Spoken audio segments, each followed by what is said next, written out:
ハリウッドの華やかな世界の裏には、時に闇の中で不可解な死を遂げた俳優たちがいます。その死因には謎が多く、今なお多くの人々の関心を集め続けています。今回は不可解な死を遂げた7人のハリウッドスターを紹介します。ナタリー・ウッド。ナタリー・ウッドは4歳で映画デビューし、10代にはすでにハリウッドの人気女優となっていた。理由なき犯行、ウエストサイド物語での演技は高く評価され、アカデミー賞にもノミネートされた。私生活では俳優ロバート・ワグナーと結婚、離婚を経て再婚しており、2人の関係は複雑なものだった。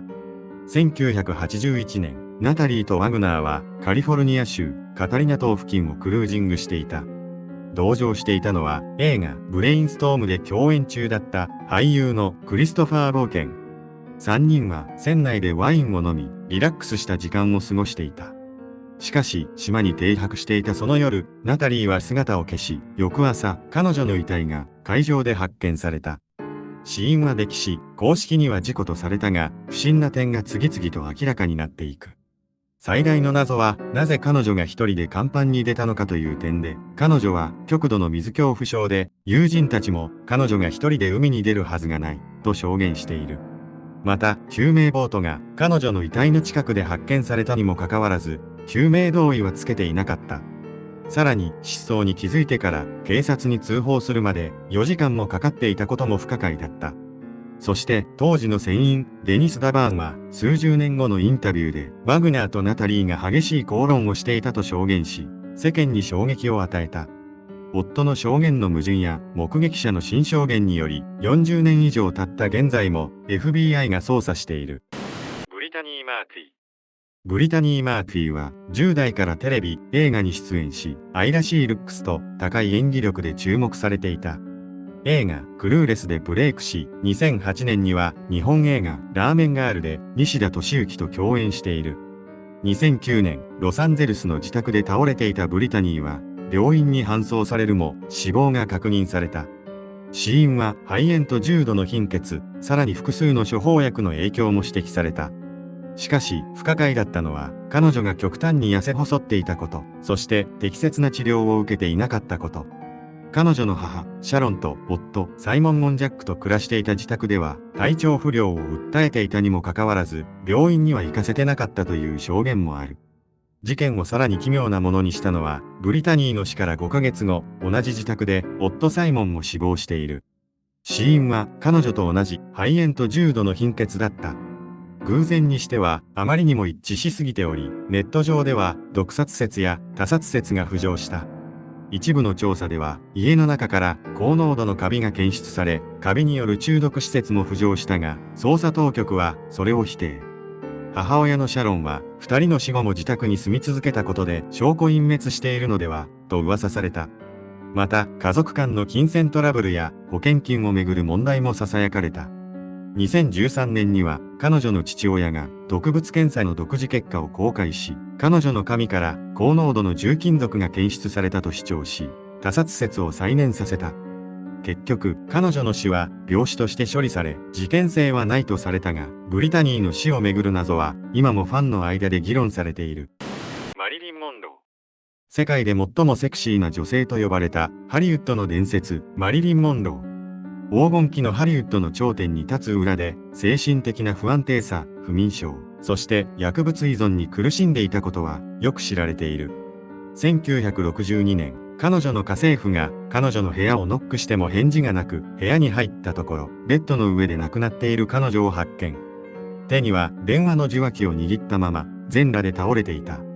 警察の公式発表では自殺だったが、なぜ救急車ではなく葬儀屋が先に呼ばれたのか、なぜ検視結果が出る前に自殺と断定されたのか、こうした不自然な点が後の陰謀論の火種となった。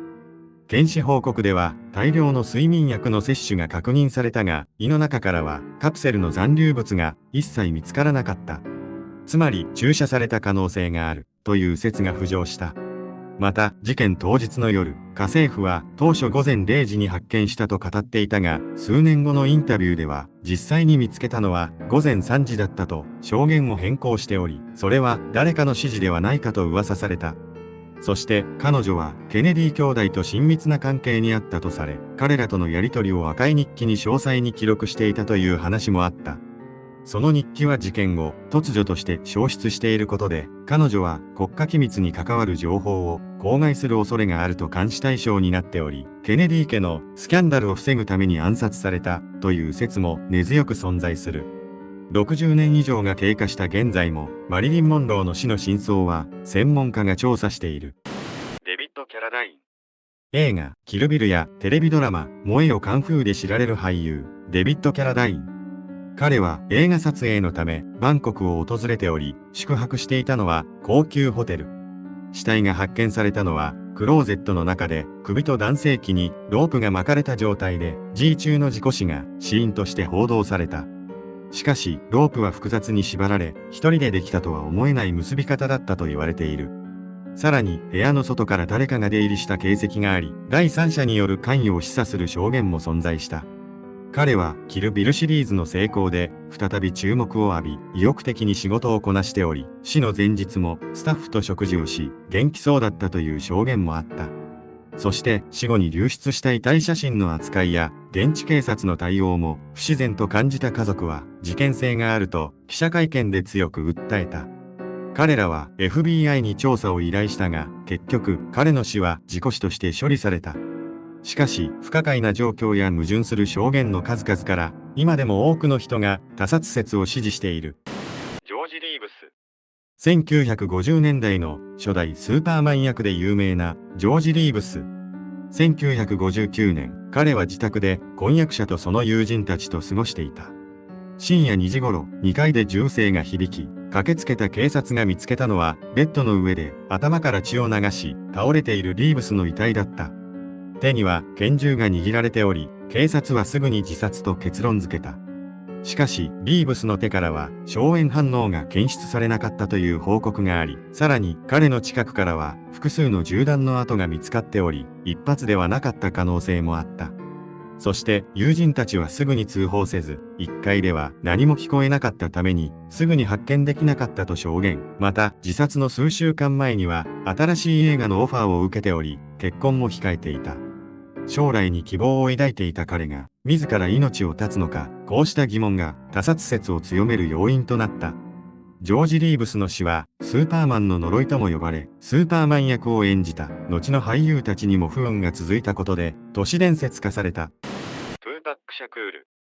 1990年代のアメリカを代表する伝説のラッパーで俳優としても活動していたトゥーパック・シャクール。若干25歳でこの世を去った彼の死はヒップホップ界最大の謎とされている。1996年、彼はマイク・タイソンの試合を観戦した後の帰り道、赤信号で停車中の彼の車に白いキャデラックが横付けし、13発もの銃弾を発射。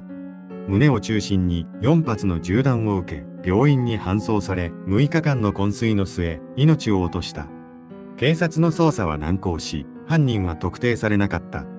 しかし、この襲撃には不自然な点がいくつも存在していた。まず、車には同乗者がいたが、彼は無傷だった。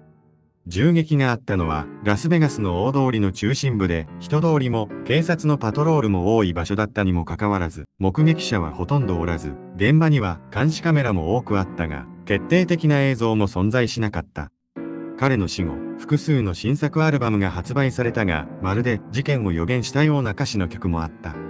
また、彼には敵対勢力がいたことで、死を偽装して姿を消したという説が急浮上。キューバやマレーシアで彼を見たという目撃情報が多数あり、彼が生きているという噂は今も消えていない。